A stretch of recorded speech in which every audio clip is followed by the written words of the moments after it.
The Game of Highway Warriors. I have seen the future, and it's dark.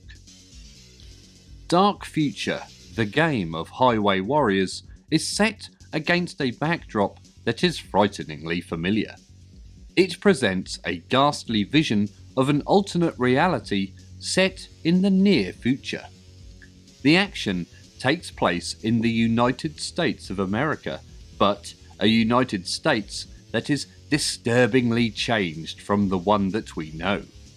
And yet, the similarities and echoes of reality make it all the more chilling.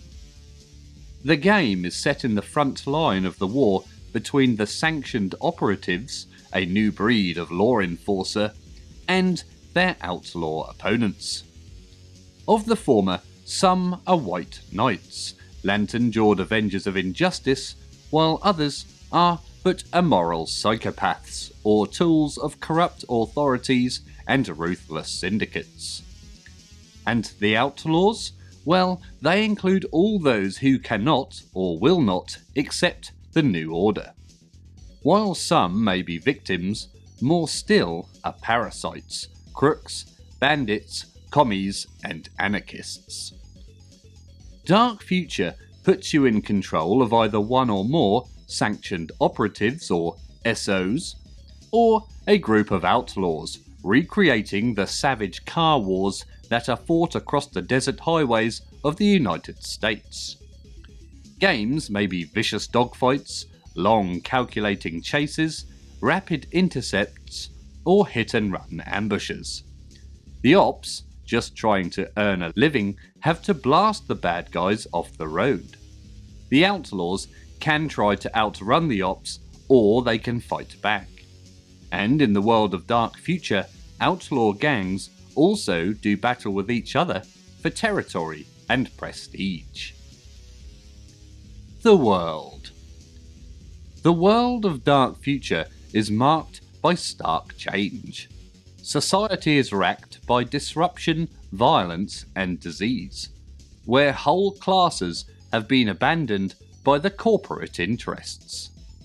Even worse, they've been abandoned by the forces of law and order. The great cities of the West are now clinically divided into policed zones, or PZs, and no-go areas, no-goes. In the PZs, life goes on apace. Soulless robot factories churn out armaments, combat aircraft, munitions, spacecraft, electronics, cars, and all the other artifacts of the growth technologies. The citizens of the PZs are wealthy, self-gratifying, and decadent, pampered by the media and leisure industries and kept in luxurious imprisonment by their corporations. But life outside the fortified, high-tech PZs is totally different. No-Go is a jungle where the undergrowth is concrete and steel, where predator and prey are one and the same, human. Gangs carve out territories, fight bloody wars, and disappear under the guns, knives, and chains of newer gangs. There's a strange kind of evolution in action. Beyond the cities, there is only desert. Advancing sands have engulfed the west coast and are closing in on the eastern seaboard year by year and yard by yard. Miami Beach will soon go all the way to Los Angeles. The desert has swamped the heartlands of the United States, leaving the cities increasingly isolated and paranoid. The roads are still open, and some small towns yet cling to the asphalt lifeline.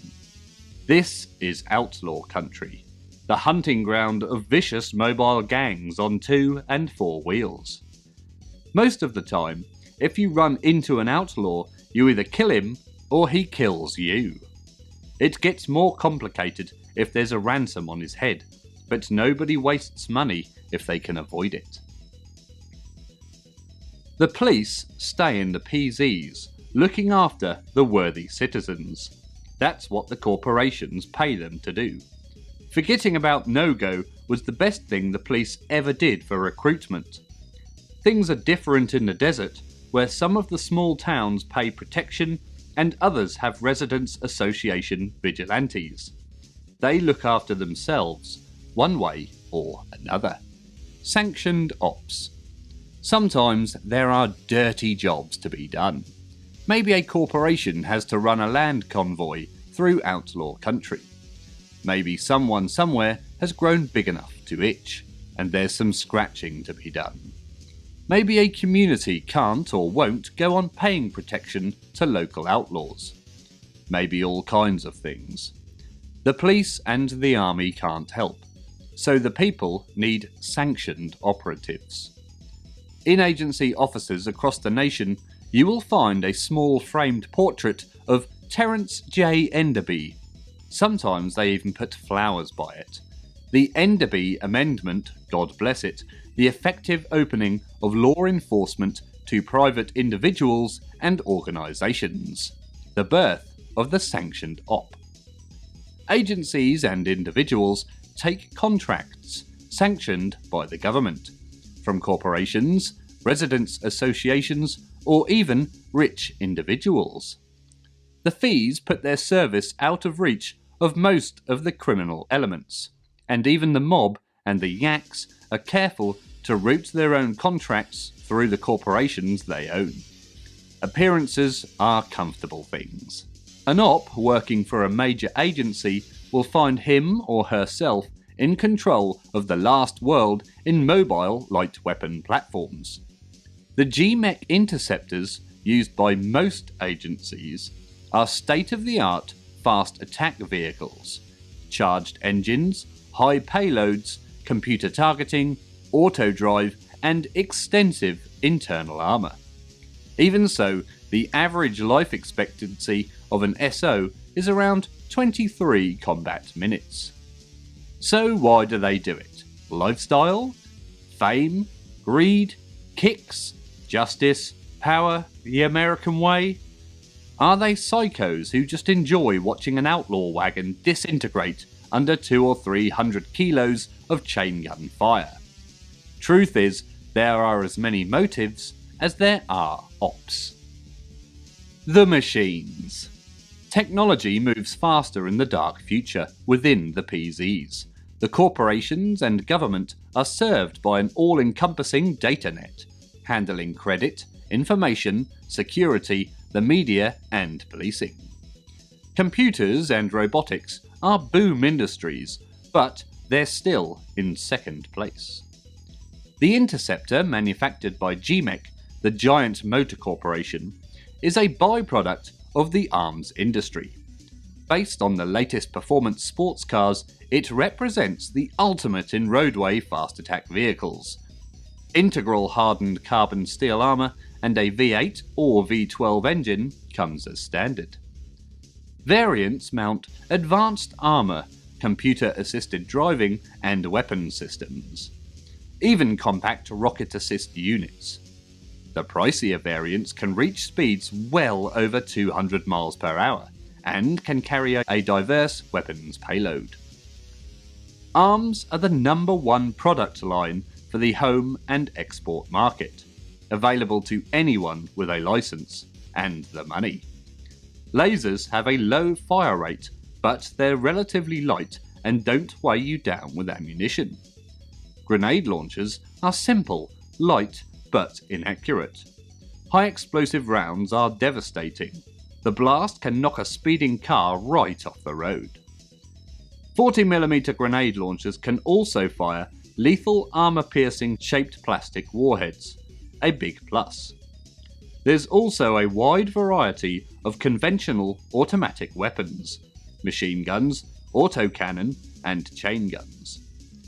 All are devastating, but the weight of ammunition is a severe limitation on a high-performance road car. The dark side.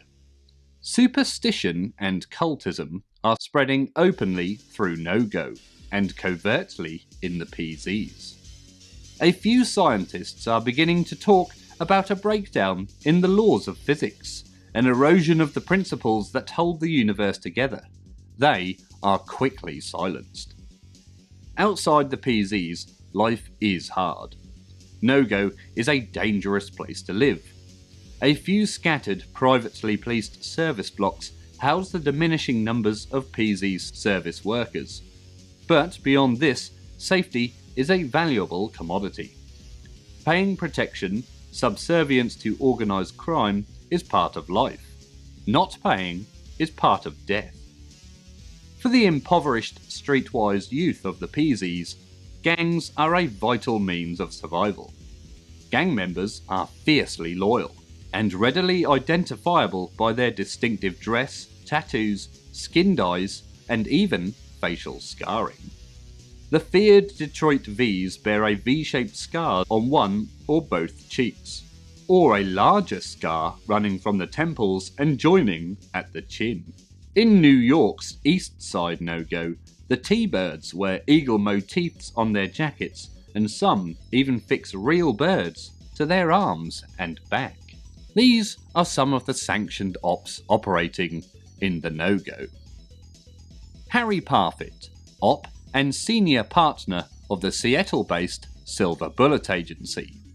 This car, a G-mek V12, carries state-of-the-art computerized systems, plus robo-steer and computerized fire control. Nicely counterpointed by the good old-fashioned hood-mounted chain gun. Manhattan-registered Catherine Romanov is very proud of her Russian heritage. Romanov is an independent op, shown here beside Potemkin, her early Mark V8. The car's combat potential has been improved by modern auto turreting, but it still lacks the speed to match later models operating sandside on the freeways west of the eastern seaboard.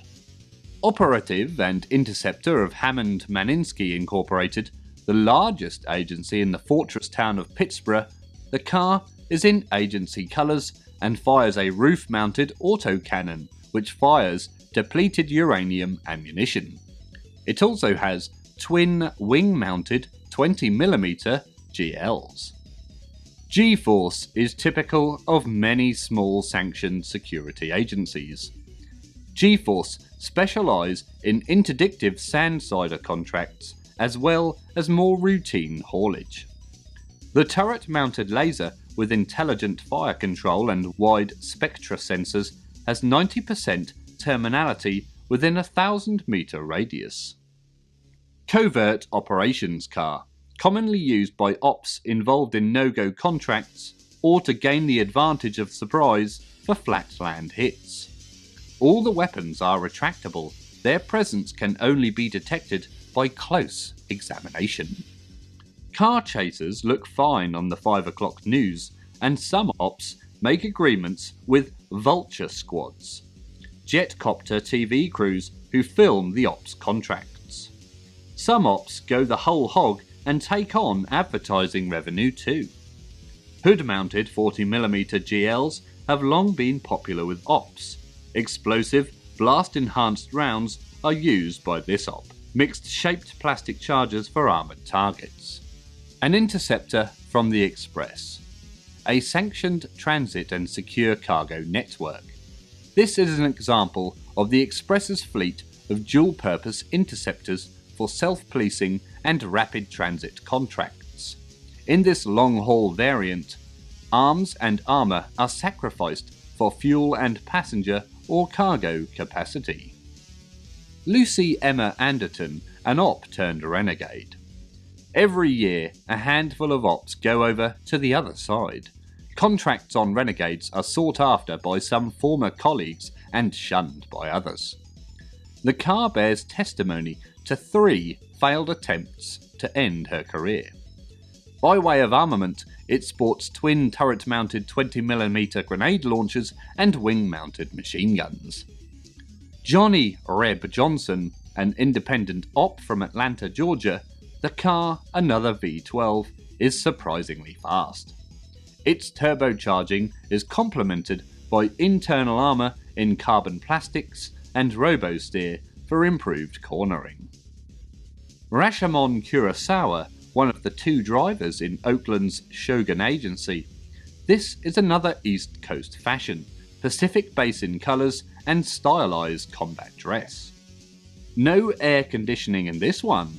Many small Midwestern ranchers have a vehicle just like this, hidden in a barn-like garage, and they need it. Herman Weisskopf, an op of San Francisco's Enforcer Agency.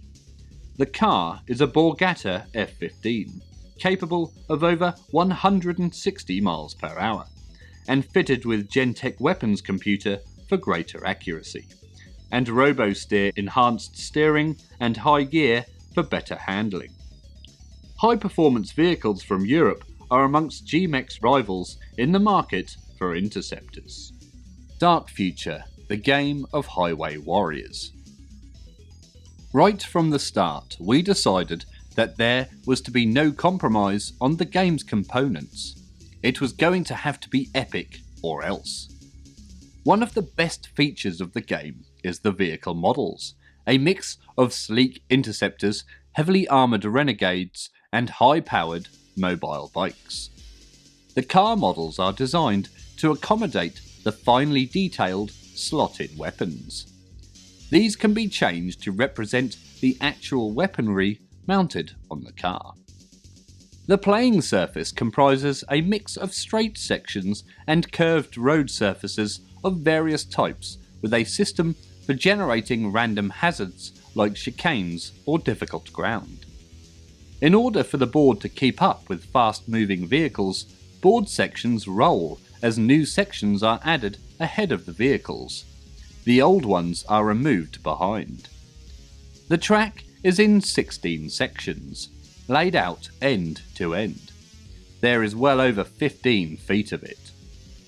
The rulebook is also bigger than you'd expect to find in an ordinary board game. The rules are thorough and detailed, but concisely written and illustrated by graphic diagrams, design notes, and examples of play. But what else would you expect from Richard Rogue Trooper Blockmania Warhammer Hallowell?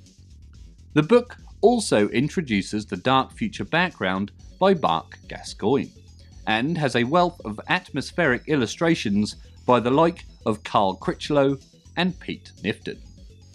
The rules have been exhaustively tested, refined and honed. It's been a long and painstaking process, but the end result is the most detailed and playable road combat game ever produced. One of the strongest features of the game is its realism. It simulates real driving with all the same possibilities and hazards, but without sacrificing speed of play. The rules are neatly structured in such a way that players don't get bogged down in maths and complex moves. Most tests are handled by a simple dice roll without the need to refer to charts or the rulebook.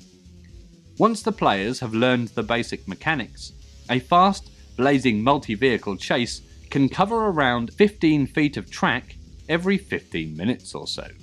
Hazards use a single, unified test to simulate anything from a difficult maneuver to a high explosive hit. The result either lets you negotiate the hazard safely, forces a panic brake, or in the worst case, sends your vehicle out of control. Panic braking slows you down, but doesn't cause any serious problems, unless you are forced to brake too hard and lose control anyway. Vehicles which lose control are moved randomly.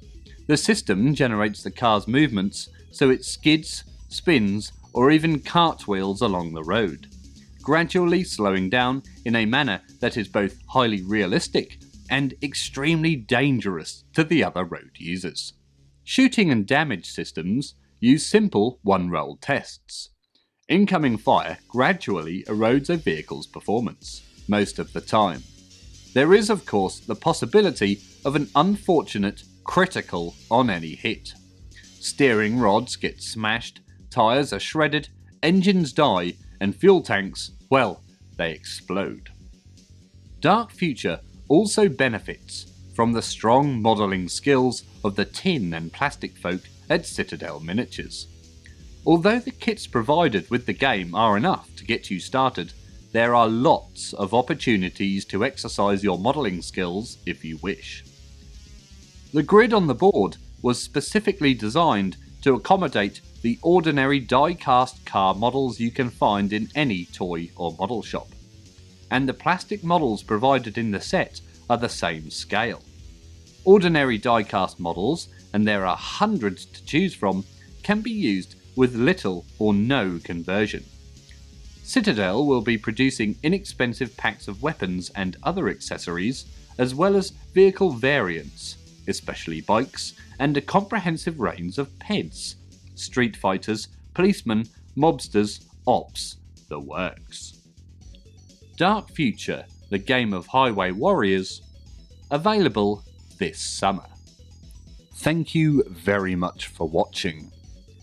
If you'd like to support the channel, then please be sure to like and subscribe, or even leave a comment. I always try my best to reply to them all. You can even now support the channel by joining the Patreon page, details of which are in the description below. Thank you again for watching, and always remember to drill your barrels.